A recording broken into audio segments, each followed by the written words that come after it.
You know, like you wake up in the morning and you like look at the clock and the clock says 9:24 and you're like, I know exactly what color that is. Hello, welcome to Unstitched Podcast. You were hanging out with Vika and Hannah. Thank you, Hannah. It took a minute right there. Well done. Oh my gosh. Is there like a delay? I feel like there's a Maybe delay there is happening. a delay. I hope not. In today's episode, we're going to talk about getting into embroidery, give you some tips and tricks, talk about some crucial supplies that we cannot embroider without. And we're also introducing like 5 new segments, which is probably going to take half of the episode, just FYI. But all fun and games. Let's call it that. And there's a bit of controversial stuff in there too, so stay tuned. You didn't like your cozy vibes last time? No. It was too dark because it was too early in the morning. So there's no chance of me recording during the daylight because it gets dark at like 4:30 and you're still asleep at that point. True. It's like 6 a.m. I know. We both live in like the most foggy places.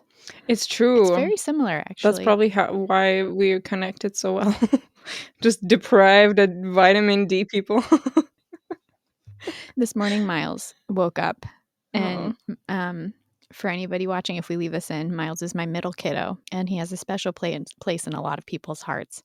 Vika lovingly calls him Mushroom. He woke up this morning, he looked outside, and he threw up his hands in the air, and he said, oh, school's canceled today. I said, why? He said, I can't see anything outside, so I can't see it. It must not be there.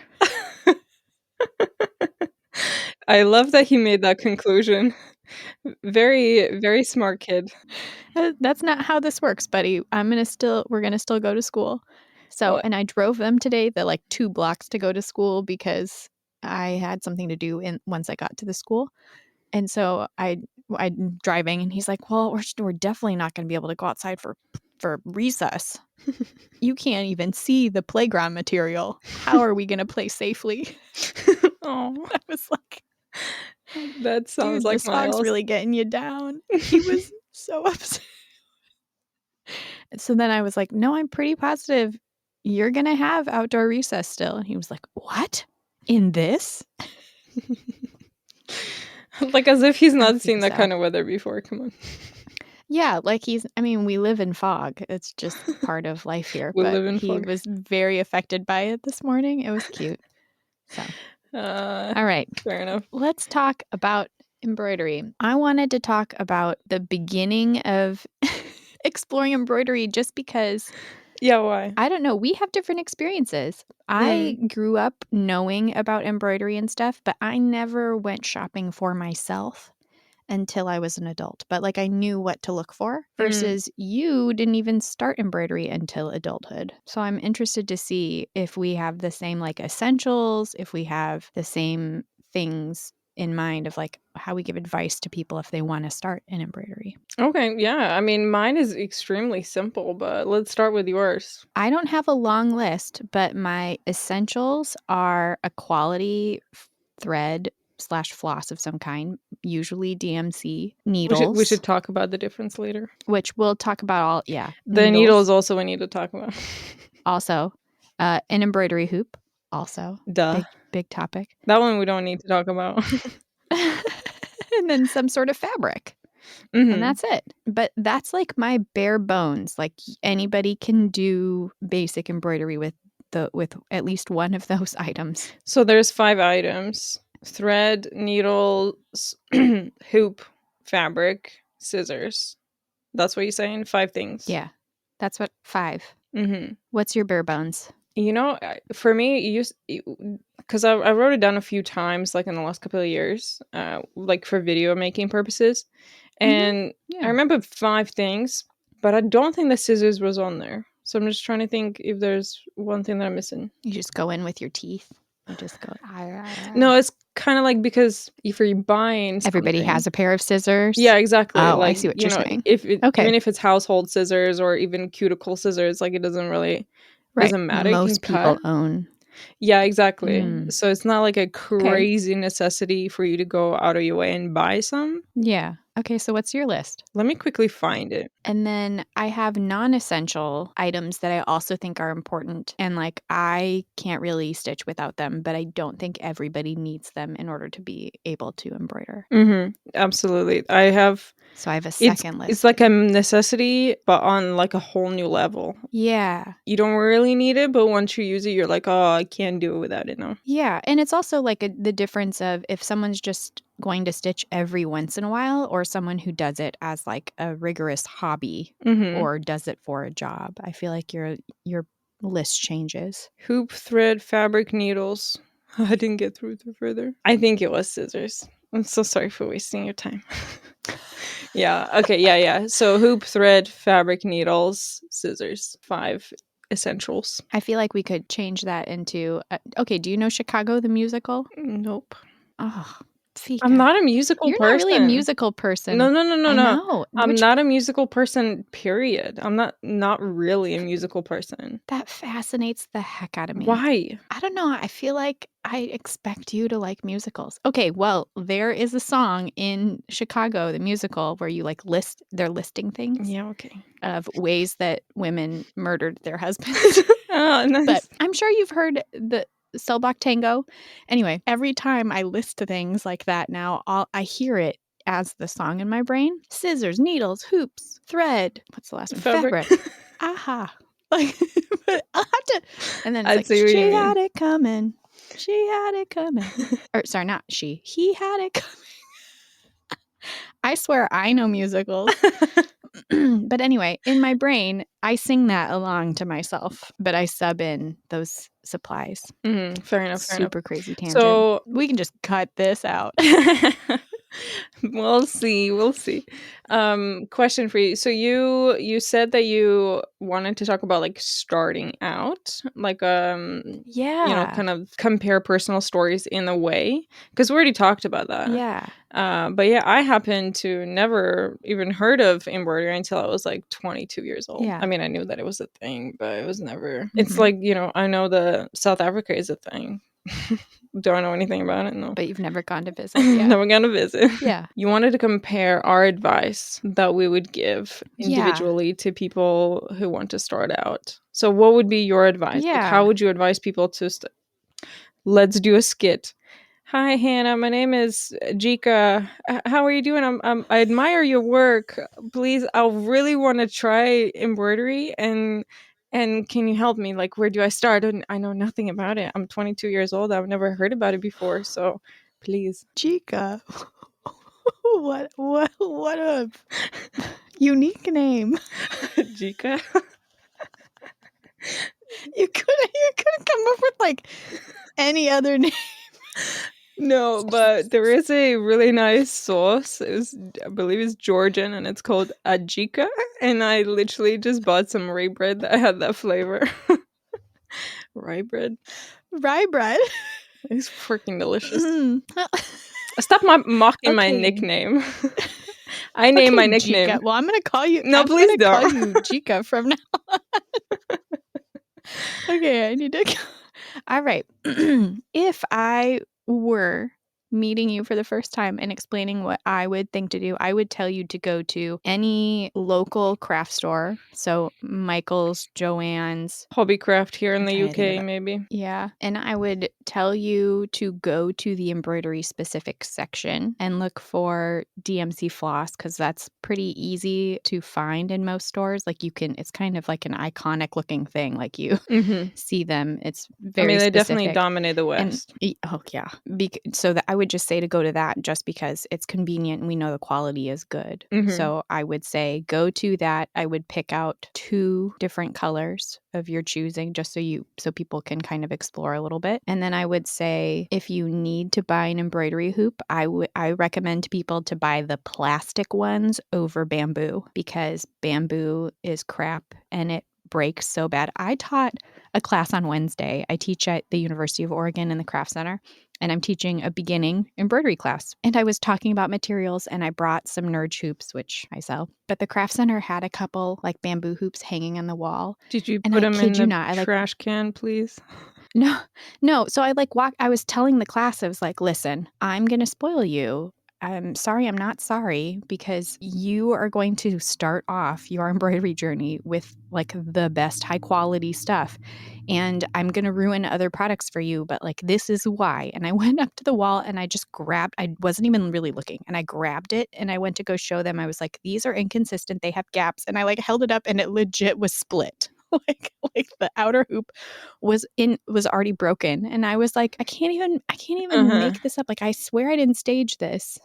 So I tell people to reach for the plastic ones first if they're going to go to like a normal, because at least the Yeah, that plastic makes ones sense. are most likely not going to warp and break. They don't have the best hold, but like the plastic ones are fine. They're just ugly. And flexi hoops, flexi hoops that are made by other companies. Like I know Anchor makes some flexi hoops, and there's some like China companies that make them where the tension is not very tight. So I don't recommend for people to try flexi hoops for the first time. I would not recommend flexi hoops, period. They're so annoying. Yeah, I love them. They're I so stitch in hard them to all the use. I have time. no idea how you do that. But I think it's just because I have access to them all the time because I sell them. So I've gotten used to using them. Yeah, but no.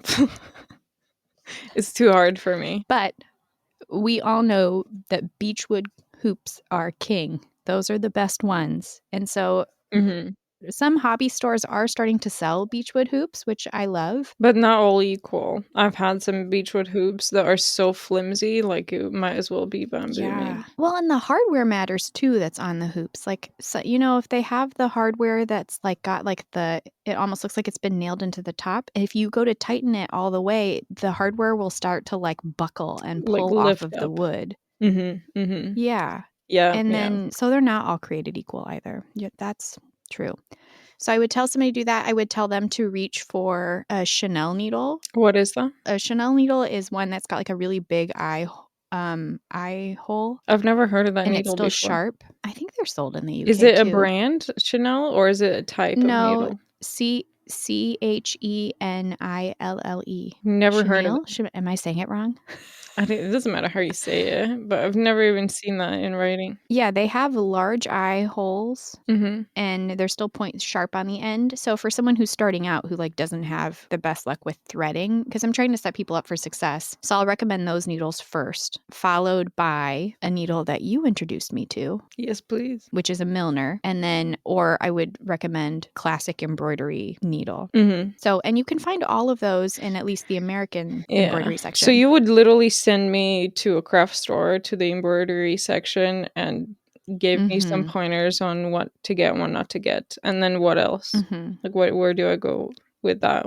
I bought some supplies. What do I do next? Yeah, and then I would tell you to go home and just YouTube basic embroidery stitches and like basic how-to videos, which I think both of us have made at some point in time.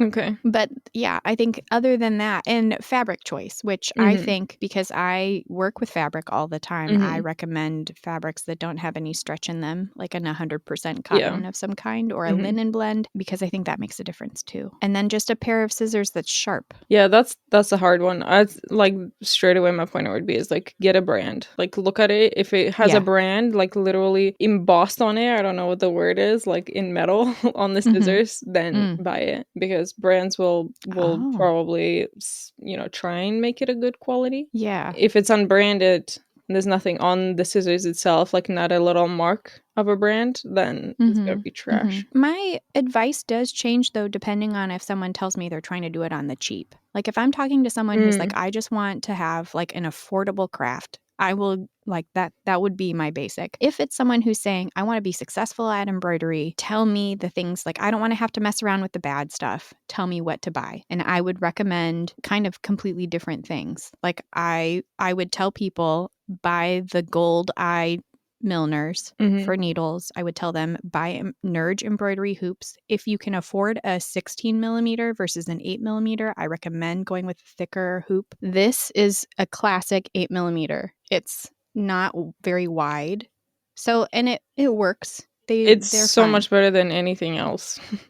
But there is a more premium option. Yeah, but a 16 is double the width. So it's like two of these side by side. And it is I don't know why, but the addition of having just a little bit more of a hoop to grab your fabric and like fasten it in, and to hold it. Like for anybody who has like dexterity issues, to hold a hoop that's thicker in your hand is so much easier Yeah, than it is. holding something that's thin. And if you really want to be bougie, there's also a 24. So twice, Yeah. like a whole inch, which I also sell. People don't buy them nearly as much because they are expensive, but it's because you're getting like a solid hunk of wood. Yeah, I know. It's kind of annoying how the price gaps in between those is quite a bit higher than you would think. You can see it's such a difference in a stitching experience. And I feel like if you want to set yourself up for success, if you buy quality materials that are not going to fail you, you are going to enjoy the process so much more.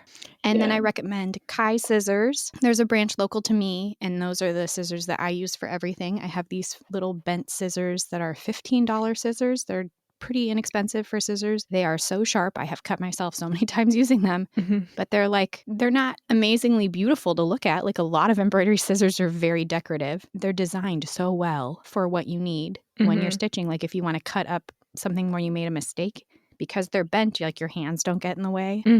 You know, my rotary cutter is made by Kai, and I love that thing so much. Oh, I did not know that. Yeah, I didn't know that either know. until I needed to buy a new blade, and I was like, okay, what is this? And I was like, ooh, it's familiar. My favorite brand. Yeah. So, and then I would recommend Kona cottons because Kona is a pretty well-known collection of fabrics that's all solid colored 100% cotton. Sometimes their dye batches don't match though, which their consistency sometimes is a little flawed. Like there's a specific red color, I can't remember the name of it, but it is not always the same color. But overall, it's reliable and you can get it in almost any hobby store. Yeah, I recommend Kona as well. So that's what I would recommend. So you wouldn't necessarily send people to like buy a full beginner kit? No. Why not?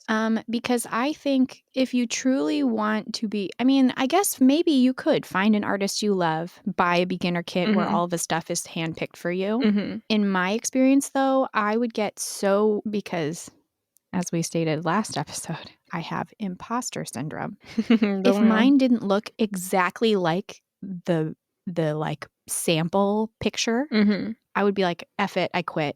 Because I'm crap. Even though, like, I know it's my first experience stitching, I would rather practice on like just a plain piece of fabric and like just learn stitches. That's for me. I work better that way. If I just sit down and like, today I'm going to learn backstitch and I'm just going to do a bunch of back stitches. And then maybe after that, after I like feel like this is something I want to do, then I would invest in a high quality embroidery kit made by a small business artist, not from Amazon or Temu. That new kid on the block. Okay, I totally understand your point with if your first embroidery from a kid doesn't look exactly the same as what you'd imagine it can look, then I can see how that can bring you a little bit down. But, and that's a big but for me, because I think that's really dependent on the person and also their expectations, and it's kind of like a hit and miss in my mind. Like I wouldn't necessarily consider that as a reason not to, because myself personally, that's literally it. Go and find an artist whose artwork you love and see if they sell beginner kits. If they don't, just like try and look for something that you will, like a piece of art that you would enjoy, and the person who sells the beginner kits get it from there. And I can tell you why exactly is that would be my first recommendation. And it's because working on a project that's big enough and intriguing enough will spark the joy in it in the process. So you mentioned like, oh, I'm gonna go practice backstitching. I mean, fucking boring, Hannah. That's so boring. That's not gonna get anybody excited for embroidery. We're gonna like, how about you do some back stitches back to back for 3 hours, and then you can try something harder.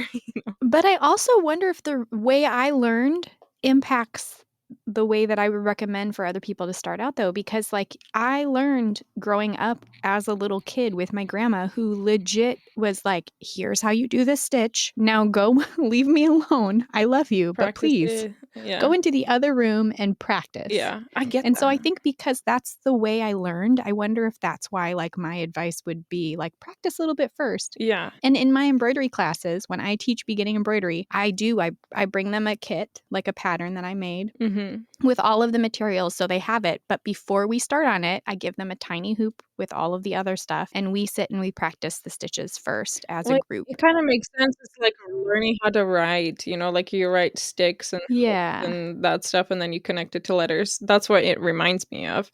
So it's like Yeah. truly from zero, literally from zero. Yeah. So again, I get it. I get it. If you're an adult, you're probably not gonna particularly, again, my opinion, enjoy being taught as a child kind of thing. I'm not trying to shit on your Yeah. workshop or anything like that. This is just my opinion since we're talking about I it. mean, we don't spend like 20 minutes doing it. We just like do it real quick a couple times. Yeah, Then no. I walk around like, No, I anybody get got it. I get it. questions? Again, I'm not trying to shit on it. Like, you do you. Whatever works. This is me. I would literally advise people to go for a full beginner kit made by an independent artist because they will know what they're doing. They will know what they're selling. They've already tried everything. They want to serve you the best that they can. And if you can afford a higher end kit, then kudos to you. Like, that would be the best thing to do. Because, and this is not controversial, sorry, trying to find my words. This is literally the opposite to your experience because you're teaching people the way that you were taught. The way that I taught myself embroidery is I went and bought everything. I bought 17 different hoops. I bought all the needles, all the needle types that I could see in the shop. I bought shitload of fabrics. I bought literally all of it just to see what's best. And that's how I found the majority of the best stuff. But it was incredibly expensive and time consuming. That I didn't have Yeah. to And go I'm to sure all that frustrating trouble. too. Yeah, extremely frustrating because some of that stuff, like I don't know what to do with it. Like go donate it Yeah. somewhere maybe. I mean, I'm Yeah. still sitting on some Yeah. of it that I haven't gotten rid of. Yeah, so I'm teaching the opposite way of how I taught myself, which is interesting. I mean, we do both provide kits for people at the beginner level. So, I mean, I agree. I think it also, though, depends, like, again, price point, I think, too. Like, if someone is saying, like, I just want to start, like, kits are too expensive, which But most they're expensive for a small reason. independent artists, because we spend the time curating because we did all of that work for you and bundled it up in this nice, convenient package, of course, it's going to come with a cost of that other person's hard work. But I do understand that some people, like, maybe they only have $10, $15 to be able to, and they could go to a local hobby store and buy all of the stuff that they need for around that price. I know, but like, okay, here is my problem. Here's my like legit. That's a problem that I'm dealing with because I know where I stand with this particular question, and I could hear all the arguments, and I get it to an extent. But the problem for me is that the way that I'm grateful to embroidery for helping me with my anxiety and legitimately changing my life, and I value it so much. And when I hear stories of people going to Amazon for a kit or, buying whatever they were told by some random person on the internet to buy, and then it turns out that it doesn't work for them or it breaks or it doesn't work well, they're like, well, I'm not going to try again. You know what I mean? Like, I've already wasted this money on this stuff and it's not working. And I'm like, well, you were misled, basically. Yeah. If you would have spent just a little bit more money, and I know, like, not everybody can afford whatever. Totally get that. And there is an issue with that because you get what you pay for. Totally. It Yeah. only applies. So I always say, like, if you can afford, or you can maybe try and save up and afford a better quality thing, then it will be worth your while because it's not going to put you off of this art form. And it breaks my heart, honestly, when people are like, even in my family, like, I've had people in my family that would try a craft and they'd just be so frustrated with what arrived from Amazon that they'd never finish it. And even though they might actually fall in love with it if it was the right kind of stuff. So I'm very passionate about this. So like, yeah.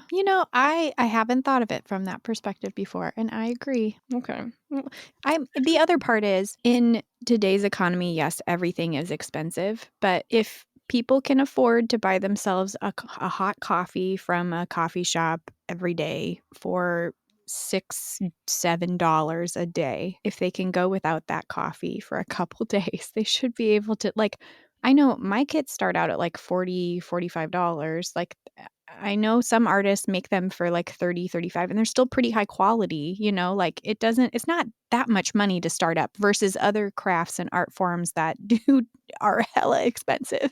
So Yeah, exactly. It's actually like in retrospect, it's not actually that expensive, even if you go for the higher no. quality stuff compared Yeah. to other types of art forms and crafts. Like Yeah. the watercolor not kit set that I got. It's literally just like Mhm. 24, maybe 36 little watercolor things in the case. Yeah. It cost me like 60 quid. Ooh.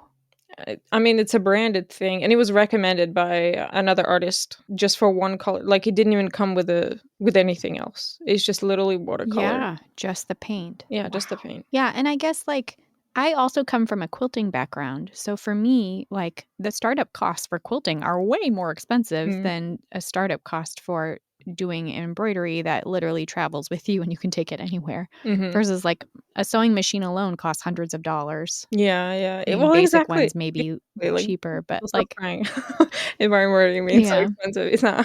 Yeah, so I guess if you are watching this and you don't embroider and you want to start, just go for the nice stuff. It will set you up for success a lot more than if you buy And for joy, the like, bad that's the stuff. main thing is the joy of it. Yeah. Mm.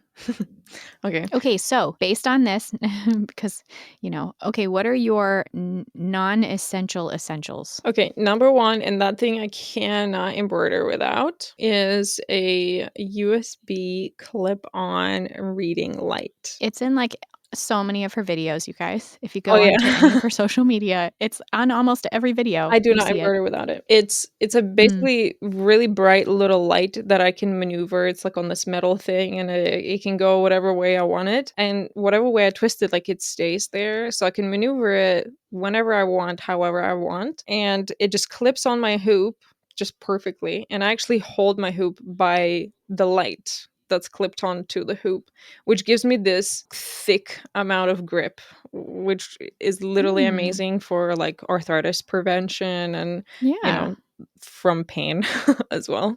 So that's my literally number one for sure. I would recommend. I mean, it's like $15 and it lasts forever. Like, charge it and then you use it for a week and then you charge it again. It's like, oh, it's the best thing ever. Like, I've literally put so many onto it. So many people. I know you have. Yeah. I don't own one. Yeah. And Why, bitch? I don't know. I think also because I own a canvas lamp, which, Mhm. I mean, anybody who knows me, I'm a walking advertisement for them. And Mhm. also I have made advertisements for them because I just love their lamp. And that's more for like a social media, like, Yeah, shooting but that's standpoint. But also because, stationary. You can't take that with you on the go. right, yeah. Yeah. And then I have a Stella light. But also, I don't know. I guess maybe for me, lighting has never really been an issue while traveling. Well, Do you wear contacts? Do no, you? my eyesight is perfect. Mine is too. Yeah, I but trust me. You get mm, one, you're never gonna wanna embroider without it. Just trust me. I thought I was maybe okay that's as why I well. haven't gotten one. Yeah, I mean, like, I didn't get it 'Cause out of necessity necessarily. I just started yeah, stitching with a single strand and it was, like, just a little bit difficult. I mean, I could still see it fine, but I needed more light. But I was like, "Oh, I wonder if there's anything small." Yeah, it's so small that it's literally the best. The best. Buy one, Hannah, buy one. okay, I need to buy one. All right, I'll do it. I'll get one. Okay, so is that your only non-essential essential? That little clip-on light, or No, do you have other I things? also have needle minder written down because that's absolutely amazing little freaking thing that I now collect and make also. But Yeah. yeah, needle minder for your needle. I collect them. They are not on my non-essential essential list. They're not. No, and I used to use them a lot. I just, like, sandwich it Yeah, but when in when the you have you put it fabric. in the hoop. Yeah, like, I Oh, weave it into the yeah. fabric on the side, or I have a little tin that I take with me everywhere that Wendy I use my tin all the time. Same. Wendy, you're gonna need to make some more tins, please. You need to make more tins. You need to sell them. I'm obsessed. Me too. I And use it that all the little time. tin, it is a needle minder because she put magnets on like the Yeah. back of the top. And so I just chuck my needles onto, and because again, for me, because I have multiple layers of fabric, sometimes needle minders like bother me because I constantly have to move them depending on Okay, what that I'm makes working sense. on. And so for me, having that little tin next to me, so I guess I would say maybe, and then it's the thimble pads, the leather thimble pads Oh, yes. that Yeah. we both love by Colonial Needle. They're the freaking best. I have punctured my fingers so many times because I push with my middle finger, I push my needle through the back, and because I'm stitching all the time, I mean, that it's like a full-time job. So repetitively. Kinda, do you have like good guitar fingers, but only one? Yeah. Yes. I have like Yeah, rough spots on my thumb and on my middle finger from like where you grab the same, needle and where you push the same. needle. And then I also a quality embroidery stand, which again, nerd. I love my tabletop stand. I would say those two items are probably my big ones that I just can't really stitch without. Okay. I have more. I have a Pilot friction pen, the heat erasable Oh, pen I for knew you were going to transfers. have that on. Yes. Yeah, that's a must. I mean, there's different kinds of heat erasable pens, but friction pen makes the best Mm-hmm. ones. Quite a bit of options Agreed. in there. And then I also have niche thingy, and it's a fabric stabilizer for clothing. It's iron-on non-woven interfacing or backing. It's Mm-hmm. called. It has a few Yeah. different names, but that's for Mm-hmm. clothing embroidery. If anybody's interested, you have to put it on the back of your embroidery before you start embroider so that it stabilizes the fabric and you embroider through it and it stays on there. Yeah, then it doesn't stretch and get all like out of like warped and stuff. Yeah, that is a good one. Yeah. And I really want to quickly talk about Milner's needles because, and we'll come back to it in a minute when we talk about different people. Today we have so many segments to go through. We're finally bringing in segments that we've thought of for this All of the podcast. segments. I think we're doing like 4 segments or 5 segments later. I think so. Yeah. But I just quickly want to talk about the Milner's needles. So they are not as popular as pretty much any other type of needle. They're pretty rare. I had never heard of them before you. Yeah, only a few companies make them. Clover makes them, Millward makes them, Hemline makes them. These are 4 brands that I know for sure make them. If you've never tried a Milner's needle for embroidery, no matter what kind of embroidery you do, just buy one. Just buy a pack. It's gonna cost you $2. Just buy it. Test it out. It's the best, honestly. They are, I feel like, a little bit more sturdy. Like they don't bend as much as like a classic embroidery needle. And the width of the needle is the same from the tip all the way to the end, right? Yeah, exactly. Like, That's or the there's not very thing. much difference. So like when you poke your hole in, it's not going to make it bigger as you push the needle through the fabric. Exactly. And again, we will come back to this because in one of the segments, I'm going to bring up a controversial thing and we can talk about it then. Because Hannah, I have Ooh, hidden okay. a segment from you that I've literally thought about the other day. We're gonna do it. Okay. We're gonna do it last, or maybe not last, but I'm excited. Okay. Sorry for keeping it a secret from you. No, it's fine. It's kind of exciting. So yeah, I don't think I have really anything else. It really is just just a stand in those thimble pads. I think that does Okay. it for me in terms of, oh, I also highly enjoy thread conditioner, which is not a necessity. I just Okay. enjoy it. Somebody messaged me about it today and they asked me if I condition my thread and I said no because they were like, I want to fix these issues and it was issues nothing to do with thread conditioning. I don't use it all the time. So why would you use one? Tell me. So for me, a thread conditioner, for anybody who's new to embroidery or just has never heard of it before, it sounds like exactly what it is. So if you think about like what conditioner does for your hair, it's what does the same thing for the fibers within your embroidery thread. I love Snitches Get Stitches. Not Balm is what she calls it. Her name's Brie. And there's a bunch of different scents, and there's different bases for them too. Some people just use plain beeswax. Some people use coconut oil based ones or soy based ones, but they all essentially do the same thing, which is it just coats the outside of your thread so that it allows for a little bit more of a smoother sewing experience. You don't have to use them. And some people do say like it will damage the thread. Like I've heard people like purists will say do not use a thread conditioner because it could degrade your thread over time, which like I think that's being a little bit dramatic.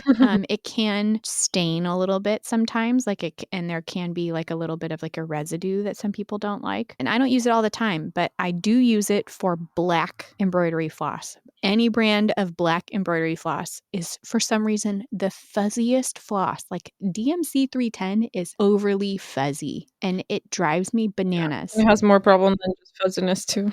Oh my gosh, color match. Yeah, don't even get me started. But I've found that if I use thread gloss or thread conditioner of some kind, it makes it so much smoother. And then I don't get as much knotting. Like, sometimes your thread just like knots if you're like, that doesn't happen as much if you condition your thread. So that's my other non-essential. Fair enough. So I thought of some, not necessarily things to buy, except I have one thing, but just like little tips to get people started embroidery, I guess. But first, one last thing on my list to buy is a thread card, which DMC makes really good ones. DMC, again, embroidery thread brand. They have so many different types of embroidery floss and also yarns and stuff, but they make thread cards for pretty much all of the types that they make. Inexpensive. I think it costs like £30, so it'd be like $40, something like that they're not that expensive for the general thing, and it gives you literally actual thread swatches for every single color that they do have, color coded. And DMC does have one that's just the colors, and then they have one that's more expensive that has little pieces of cardboard that are actually wrapped with the physical floss that are glued down. So they have two options. Yeah, so they have a printed one and then also the actual thread. I've never owned a printed one, so I can't vouch for it, but I have one of each, and they are awesome because they're literally using the pieces of thread in there, so you can see exactly what the color is. I would absolutely recommend those. If we turn the question back to DMC or other brands of thread, there is Anchor. Which is a rival of DMC. By the way, DMC is French, fully made in France from the beginning. And then Anchor, I believe, originated in Eastern Europe somewhere. I recently was gifted this. It's a brand called, I want to say it's Finca.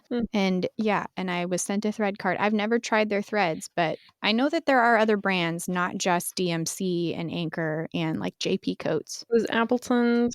There's actually a bunch. There's Rico. There's Rico's a bunch. Pretty much a new kid on the block with embroidery thread. And if you have a favorite embroidery thread that you like that's not DMC, I want to hear about it. So let us know in the comments. That's actually, we could turn DMC versus Anchor or just talk about embroidery thread in the whole episode. Actually, we should, I think, because there's a lot of insight. There's so much that you can know and learn about it that will help you make better decisions for your embroidery and things like that. But generally, I would say if you don't know what you're doing, go for DMC, and I'll give you one reason why. In the West, it is the staple. It is available everywhere. You will not have issue finding it. If you try and go for Anchor or some other one, you will most likely find it very difficult to find it in different places and things like that. If you're purchasing embroidery patterns from other embroidery artists and things like that, they will most likely give you a DMC color codes. We also, though, are very big fans of Sulky. I can't believe how we didn't even notice that. But also, it is not a traditional embroidery thread. So I think that's what, like, our brains don't go there. Yeah, spools. Definitely don't think about that when I think of embroidery thread. Again, we could make embroidery thread a whole new episode. We'll have to do a whole We should do that. We should do that. Okay, deal. Oh, wait, because we started talking about the thread card, because that was the last thing on my list that's physical thing purchase. But I was going to just bring up a couple, literally like 2 or 3 tips for beginner embroiderers, basically. One of them is called a quilter's knot. This is the knot that every single embroiderer needs to learn from day one. And nobody talks about it. People often don't know what its name is. And it's a very simple knot to make that you will fall in love in, and you're never going to make another different kind of knot. So literally go YouTube or quilter's knot and learn how to do it. It's dead easy. It's going to give you a perfect little knot every time. It is a knot that we both use. Yes. And I think we both have tutorials on them at some point in time I've made social multiple. Every time I include my knot in any kind of video, everybody's like, what's this knot? What's this knot? Yeah. It's the best.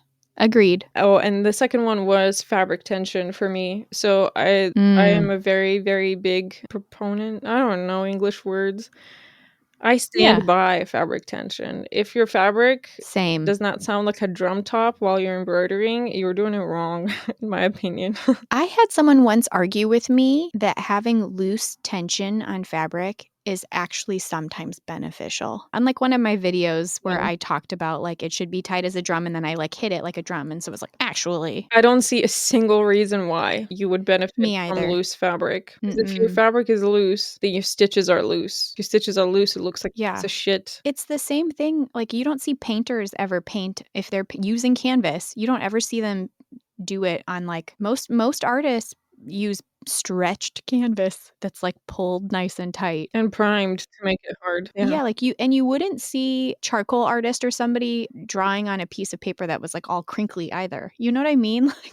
Like Yeah. everything it works better when it's smoothed out. That is actually like one of my biggest pet peeves if in other artists' work. Like it bothers me if I see I that agree. the hoop is loose. The only thing I can think of Which I don't want to be as judgy. an argument, I don't want to be judging either. Just kind of depends on people's backgrounds and things like that. Like, Yeah. you never Yeah. know. So you better leave judgments behind. But, opinions here, not judgments. Yeah. The only argument I can think of for looser fabric is clothing embroidery if you're not using Oh, fabric yeah. stabilizer. Because if you are using Yeah. fabric stabilizer, you should be okay. Oh, but also another one. And if people overstretch their fabric, then that's an issue. Mm. A little bit looser is better than overstretched, but then that could be argued with again. So I don't know. Well, and I think it also depends on the weave of your fabric too. Like if we're going to get into it, I prefer to work with batik fabrics because the weave is very, very tight. It's like So like microscopic.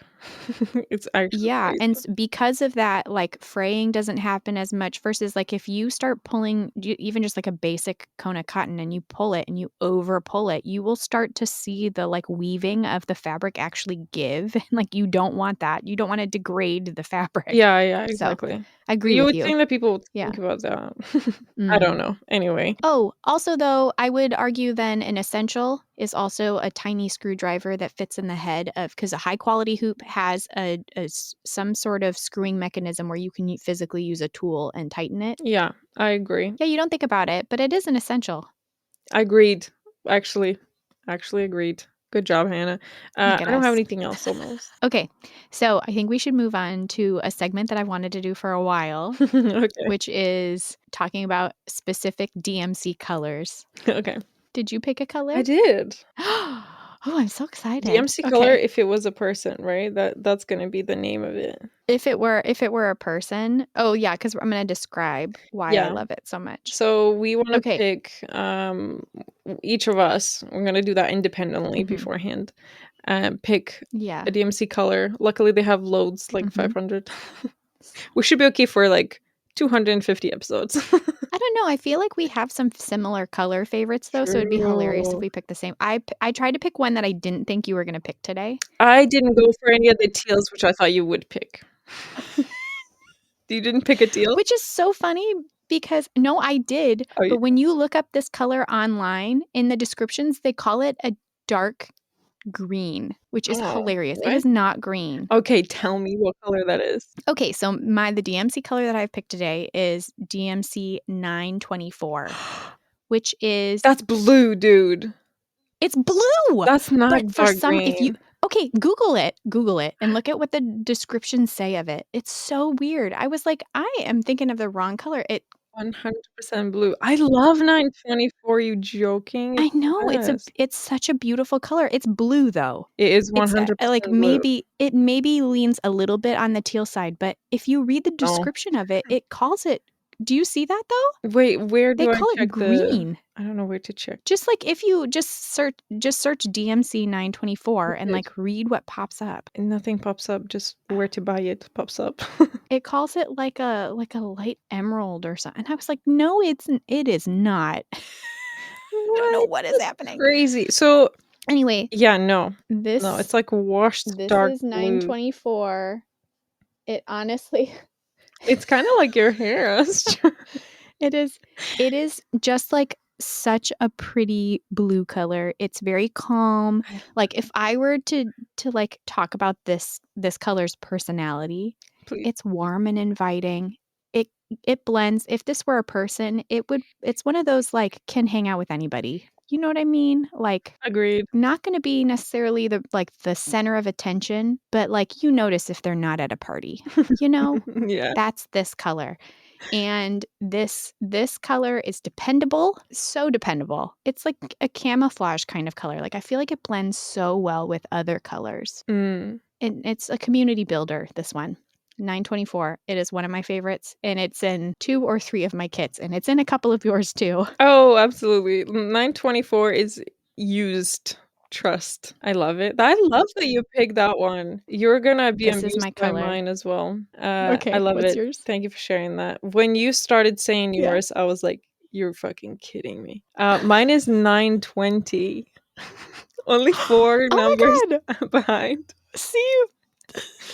Also dependable. I also enjoy 920. I am in love with 920. Like, think Brave from Brave.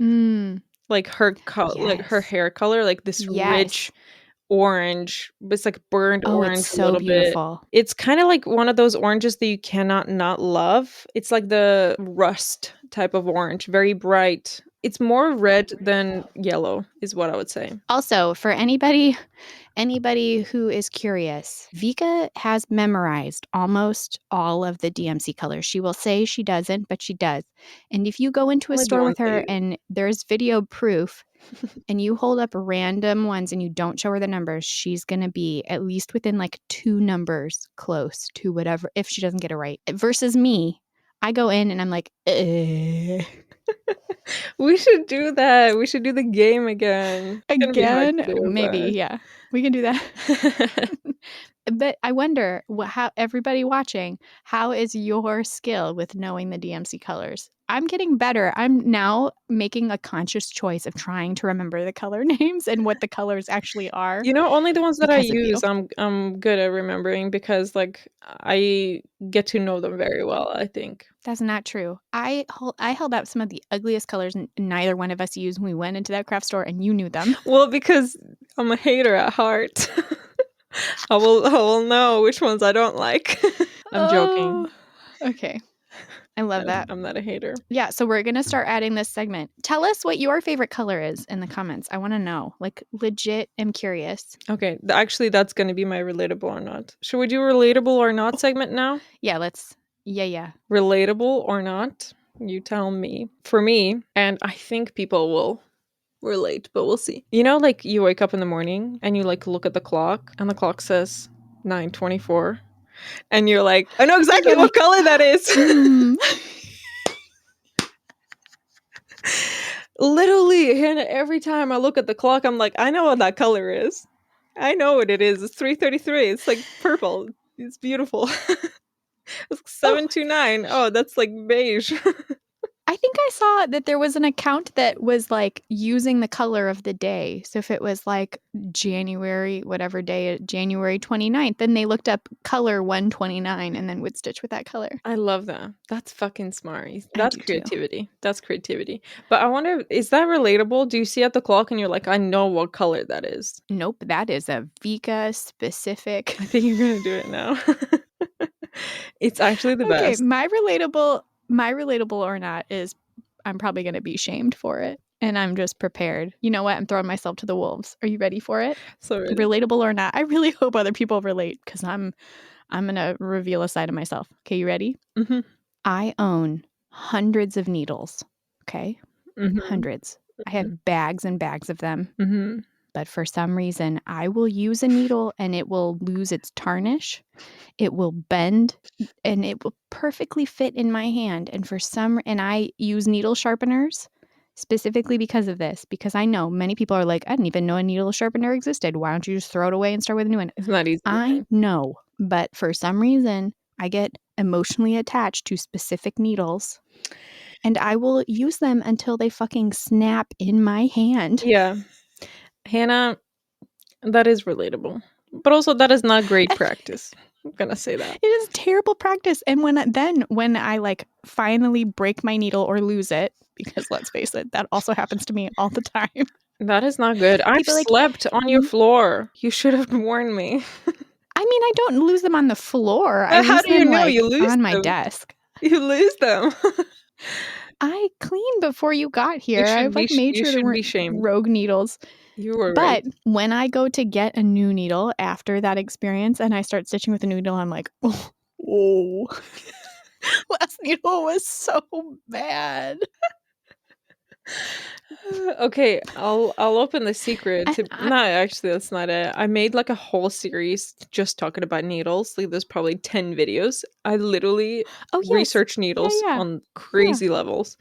And one of the things that people couldn't believe is that most manufacturers of hand needles will actually tell you that this needle is good for like 20 hours of use or 40 hours of use tops. Some of them will be like even 5-6 hours, and that is it. You're supposed to throw it away because all needles or good needles will be coated in a specific type of metal type thing, and it's the coating To is very finish, thin, yeah. and that wears out. The way that I know how when my needle is fucked is it starts squeaking. It like, Yeah, yes. that's it. Like as soon as it starts squeaking, that's a goodbye. That's a goodbye for me because I Yeah. can't handle it. And then you pick up a brand new one. It's Yeah, the so squeaking smooth. bothers me. Yeah. I will throw it away when it starts squeaking. So Yeah. I'm right there with you. Yeah, I don't know. Maybe it's just your oils, your finger oils. I don't know. And it's the same thing, to throw myself even more under the bus. It's the same thing with those thimble pads. I will reuse a thimble pad over and over again until And it it doesn't like stick it anymore. barely wants to stick. It's like hanging out by like a little bit. But they like get so Agreed. comfortable and like molded to your finger so Oh, for well. sure. Those thimble pads are freaking the best, honestly. Everybody needs to get Hmm. some. We both sell them, by the way, just I if you want to check them out. Yeah. I hope we're not alone in I don't think we are. There's our no my little way. relatable or There's not. no way. There's no Okay, way. I can relate to your needle stuff. I'm glad. Okay. So the other thing that I wanted to do as a segment was doing like an artist shout out, Mhm. which we didn't talk about if we were going to like make it to like having like a smaller account or like what the size, if the size of the account I don't think it matters at all. matters.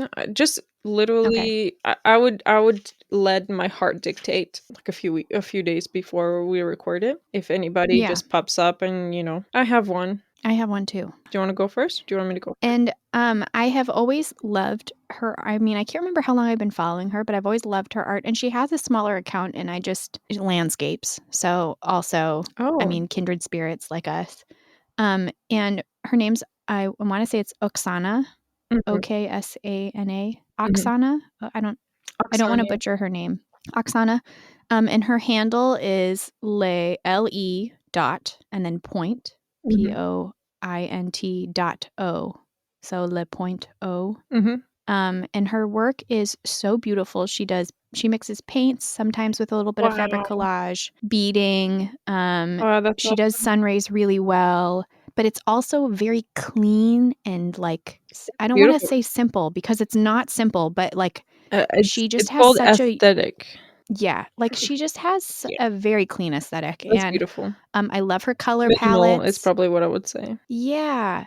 And she just does it incredibly well. Like, and you can tell, like, if I'm scrolling on I that's one love of it. my favorite things about artists is when Yeah. I'm scrolling, if I don't see the name of the account and I know who it is, her work is and I just She love it. uses loads of watercolor and, like, Yeah. patchwork techniques. I Mhm. love Like that, she that's does a little beautiful. fabric collage, like applique Yeah, on the top. It's so beautiful. that is So beautiful. It looks like she she's started landscapes not long ago, though. I'm not sure. yeah, like I don't think she's always done, but her stuff pre-landscape though, also beautiful. Yeah, I absolutely. just Very, like, she knows her color theory, you can tell. Yes. Oh, it's so satisfying. And That's it nice. nothing ever seems out of place. Like it's never too much. Like I just really Yeah. respect I'll put it her on the artistry. screen, her handle tag, but Yeah. again, it's LE.POINT.O. Everybody go give her a follow. Thank you, Hannah. I've never heard of her before, never Yeah. come across, so that's awesome, yeah. Yeah, she has a little baby Beautiful. account and I like don't understand why. Because I just love her stuff so much. Yeah, post the consistency, that's the one. Yeah. Anyway, Who's yours? Mine is, her name is Susanna. She is from Scotland. Her handle, you'll probably know her. You probably know her. Her handle is, it's ODINADDI. Yes. You know her. Yes. So Love again, her stuff. color theory girl. She knows Beautiful her color stuff. theory. She recently released this pattern that she did, literally including probably over 300 different DMC colors. She does Oh thread my gosh, painting. it's so beautiful. And so she matched a bunch of So different beautiful. colors and built gradients, because, you know, it doesn't work with embroidery, same as like all other art. We can't mix thread colors. So we have to work with what we got, which is 500 colors tops. And sometimes people struggle building beautiful gradients, very like cohesive, smooth gradients. That's difficult. So she went and literally built this crazy rainbow, and it's all gradient. It is Amazing. You so can actually grab satisfying. that pattern. She is Yes. insane for the price that she's put it on. I was like, you are Right? crazy. Yeah. Agreed. So everybody go support her. Also, it is the fact that it is like getting like it's a practice for thread painting and it's a practice in color theory. But the other part that just blows my mind, you could legit frame just that when you're done. And it is so satisfying. Like it's not, Beautiful. I feel like there's a lot of like stitch guide kind of patterns Yeah, that are no, there around. isn't. Actually, thread painters gatekeep their information, their like knowledge Yeah. of thread color gradients very Mm-hmm. tightly, which is annoying. But she's made this Yeah. whole thing, and she went into. I mean, I can't even believe the amount of work put into this pattern. Right. Actually, crazy. I believe there's 20 different colors, different color gradients that you can get. And it just blows my mind because there are tons of tutorials on like stitch guides, right? So like just specifically like how to do different stitches. Mm-hmm. But I don't think there's anything out there specifically like what she created. And it is just so refreshing to see somebody Yeah. share their knowledge like that. And she does it so beautifully. Yeah, it's That is such a awesome. good shout out. Absolutely. Yeah. Agreed. Yeah, so again, Go handle tag, follow I'll them. put it on. It's ODINADDI. These both are for Instagram, just FYI. Cool. I love our shout outs. I know, me too. They're so refreshing. Also, just like I hope we have so many episodes of this podcast a week because there are so many talented artists that are out there and it's really hard to Yeah, I'm a little bit choose. annoyed at us that we didn't do it in the first 2 episodes. I know. But it's okay. Today we're doing like half of the episode is just segments that we thought of that we're like, oh, we're gonna include that. I'm here for it. I hope other people are too. I can think of 2 more segments, and I think only one that we discussed, and one more is a surprise, which I mentioned. Yeah. Okay. Okay. I'm here for it. Well, the one that I think we talked about were trends. Yes, that's the one. Trends we love, trends we hate, that we see on social Everything media trends. and in the art world. Yeah, you go because I just talked forever. Okay, so the trend that I wanted to point out, and I'm curious to see how people feel about it, is like micro crochet or micro knitting with embroidery floss in projects. I think it's so freaking cool. Yeah. And my brain cannot comprehend because I cannot crochet for shit. I can knit, but I think it's because if you learn one before the other, it's like hard to do the opposite one. I have tried crocheting so many times and then I watch those accounts where the embroidery floss is so tiny and then they're doing it and it's so tiny. Yeah, it's crazy. It's like I actually was a few times tempted. Obsessed. I bought on Etsy, not bought, but attempted to buy tiny little animals, like tiny cats, like literally not even an inch tall, like fully cat. What crazy. I love miniature things in general, but the fact that it's like micro crochet and micro knit with embroidery floss is like so satisfying. Yeah, I agree. It's actually crazy. I love that you brought that up. There's a few artists that's the trend that I follow that do that stuff, and I bet it's so difficult, but many things you can't go wrong with. You just can't. Yeah, I'm never going to be against a mini Anything. a mini project. Agreed. Oh, I love that. I love that. Trend that I wanted to bring up, and it's not.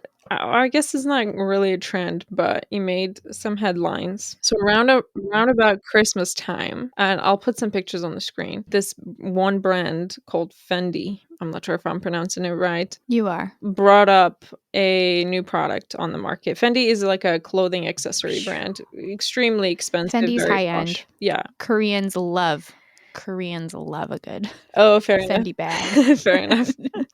Yeah, I'm not about that stuff, but it made some headlines. They Same. made a purse, Yeah. and the purse came with their own branded embroidery floss, needles, and 2 metal thimbles, and I think something else, maybe a couple needles. I already said needles. Anyway, it was a kit, and it was It's a called kit. baguette. You know why they called it that? So crazy. It's actually insane. The fact that they did it. You're gonna put it on the Guess how screen. much it cost? I know it's a lot. Guess. How much does it cost? Guess. $3,000. $3,000? $3,000. $4,000, Hannah. I wasn't that bad. I wasn't that off. I know Fendi's Not bad. expensive. My Korean mother loves Fendi. Yeah, fair enough. I mean, they have. I'm looking at it right now. It looks beautiful. Yeah. Like 5, 6, 7 different types of floss. They have some like metal ones, some color variations ones. They have 1 pack of needles, 3 metal thimbles, as if you're gonna need 3 metal thimbles. Like, there's nothing else in there. Not even a pair of scissors or anything. Like, talk about a shit kit. Yeah. Yeah, it's not a very nice one, but Yeah, I mean, by the way, this was around Christmas time, so it was like, gift somebody a project, but extremely Gift-giving. expensive one if that's your budget. But also you can still buy it. So you tell me how well that trended. I mean, it's also like it's the same thing like luxury brands. Like, I mean, my infamous video where you could sell a $700 paperclip. Okay. It's not going to be more functional than any other paperclip. Same thing with that embroidery thread. Because embroidery was so hot in 2023, and it's projected to be even hotter in 2024, that I think more brands will hop on this train and turn something ordinary into an embroidery kit. Okay, so that is a segment, and sometimes it'll be trends we can't stand. Just something that made headlines, Yeah, like it's cool that embroidery is getting a little bit of like a beautiful golden moment. I love that. I agree. Then nothing Okay, what's really this against it. segment? Okay, I guess you're going to fucking love this segment, and I can't believe you didn't think of it. The segment is going to be called Controversial, with a question mark if you didn't hear that in my voice. And I already have 4 things written down, and like I promised, I'm gonna bring up the one that I thought to bring up, which relates to Milner's needles that we talked about at the beginning. Okay. And then we'll wrap it up because we've already been recording for a while. You're welcome to think on the spot while I'm telling you about my controversial statement. Yeah. But don't feel pressured. You can prepare some for next time. So I'm going to say this, and I fully stand behind it, okay? And you can argue me. You cannot argue me.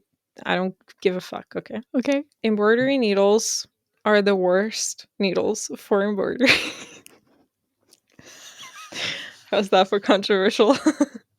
I stand by that. I think embroidery needles need to be discontinued, please. They're only good for like one type of embroidery, only if you're using multiple floss strands, which is a shit idea anyway. They're not good for anything else. But even then, they're not better than other needles. So you just threw out 2 controversial statements in one. What was it? If you're using multiple strands of floss and you're like, which you shouldn't be doing. Damn it. Should have saved that one. You just snuck that one in there. Oh, damn it. Which also, going back to talking about like how we arrived to embroidery, I had mentioned, I thought like, are there any funny stories?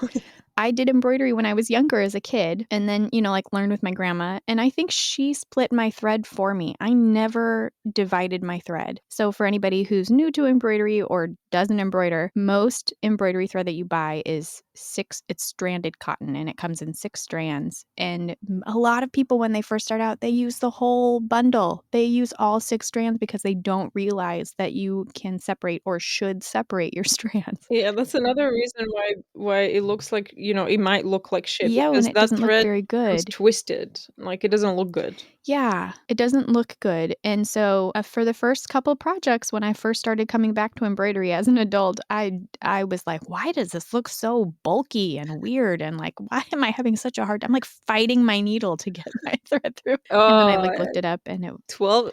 Imagine pulling 12 strands through Kona.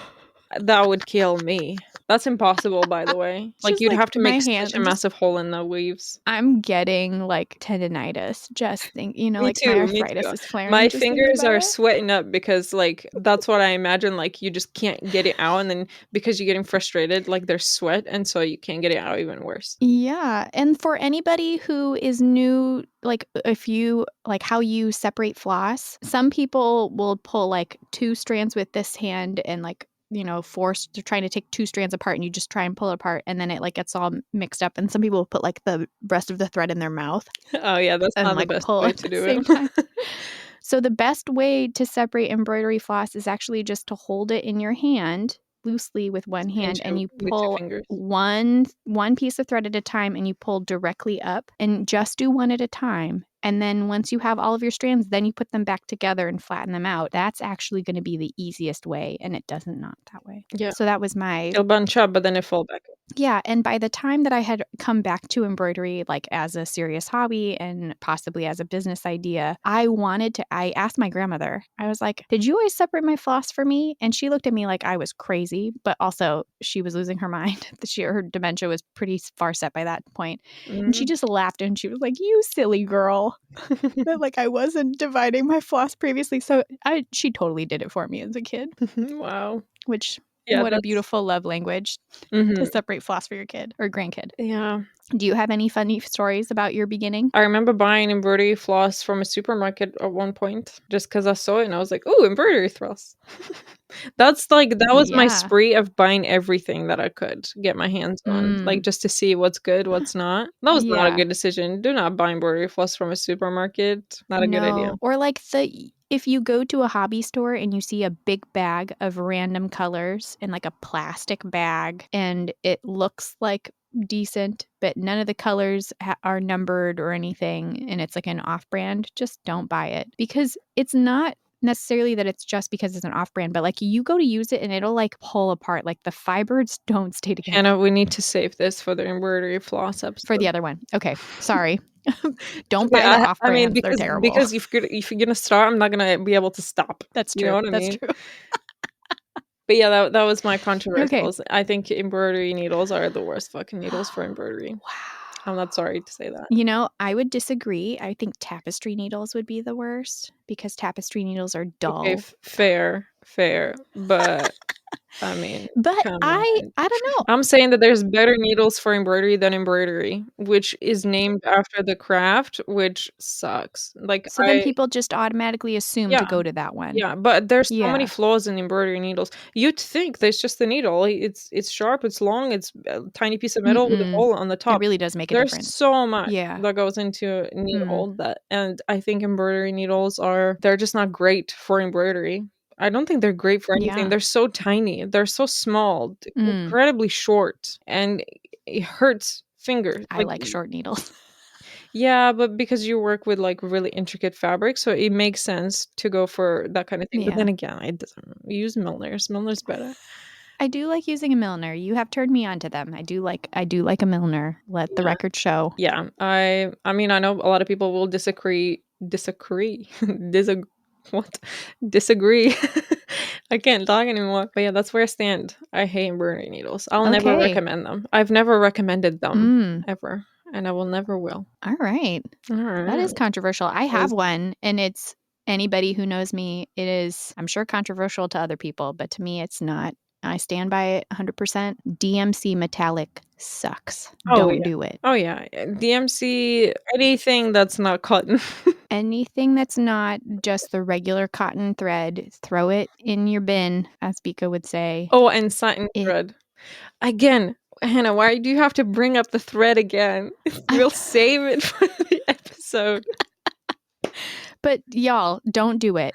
Don't. Don't do Please it. use literally any other brand of metallic thread. Just please, dear Lord, don't. That's why so many people hate metallic thread. People are like, metallic thread is the devil. No, it's specifically DMC metallic. It sucks. So would you recommend Sulky? Sulky, hands down. Gutermann, Anchor, even. Like I could go on. Pretty Okay. Punch. There are so many brands that I can think of, but Sulky is the bee's knees, is the top. The reason being, all of their threads are made to go through machines or like it's multi-purpose, all-purpose thread. So you don't find it in the embroidery section. You find it in the all-purpose thread section of most hobby stores. And because of that, because it's designed to go through machinery and go back and forth and be wound, it's so much stronger and dependable when you are hand stitching. Fair enough. I can't. Yeah. Cool. Thank also, it doesn't come stranded. Like, why is metallic thread stranded in DMC? Like, their light effects and stuff, it's still in 6 strands. It makes 0 sense. Yeah, and then it's nobody's just gonna like a use all knotty 6. mess. And the trick of squeezing and pulling up does not work with No. synthetic Yeah. fibers. That works for cotton. Yeah. I could go. We do need to make this a whole new episode. Exactly. Why'd you bring it up? I'm sorry. Okay. I'll bring it up again. We'll have to wrap it up because it's already an hour and a half, and Gosh, time flies when you're hanging out with friends. I know. Next time, you know what I realized? What? We talked about having this podcast as like, you know, like a bitch and stitch kind of thing. Yeah, neither one of us ever stitch when we're recording. Yeah, I thought about that actually. I love that you named it bitch and stitch instead of stitch and bitch. Bitch comes first in your mind. Always. I love that. But yeah, maybe next time. Next time. I did have somebody mention to me once, and I'm curious if I got a message. I should have forwarded it to you, but I got a message from someone that was like, "You guys should do lives together so we can like actually like hang out and stitch." Yeah, and that's a good idea. Lives have always made me nervous, but maybe if we did one together, maybe we should do that. Is there interest? People who are watching, is that something you would want us to do? If we would do it, we'd probably do it on TikTok. That's an easy one, and we could like invite guests if people want to come on. Yeah. Let us know. Let us know. Okay, we're gonna wrap this up. Okay. Give us a follow. We're on Instagram, TikTok, everywhere. YouTube. Yeah. YouTube is our primary. Please watch the podcast. You can watch it on YouTube. That'll be the best quality. And then you can also watch it on Spotify if you use the apps or the browser. Give us a follow on wherever you listen. Apple Podcasts, please leave us a review. We don't have any reviews. Yes, please give us a review. Yeah, review us, please. If you think it's terrible, then you don't have to leave a review. Leave a terrible review. But be a hater. I mean, this is a fun little project for us. We're not planning on this ever going like big or, like that's not our goal. We don't care. So please, if you enjoy just like hanging out with us for the hour or so, since we can never keep it to an hour, we would love to hear from you in a review, in comments. So just let us know. We also have like a Q&A on Spotify if that's where you listen. Yes. There's going to be a poll. We always put something fun in there, and also a Q&A, like a question that you can answer to. Yeah. So check that out. Thank you for getting in stitched with us today. We appreciate you being here. Bye. Bye. I hope you had fun. I did. Did you have fun? I thought it was fun. I thought it was fun. Hello and welcome to Unstitched, the podcast. Unstitched podcast, not the podcast. See, I tried. I can't do it anymore.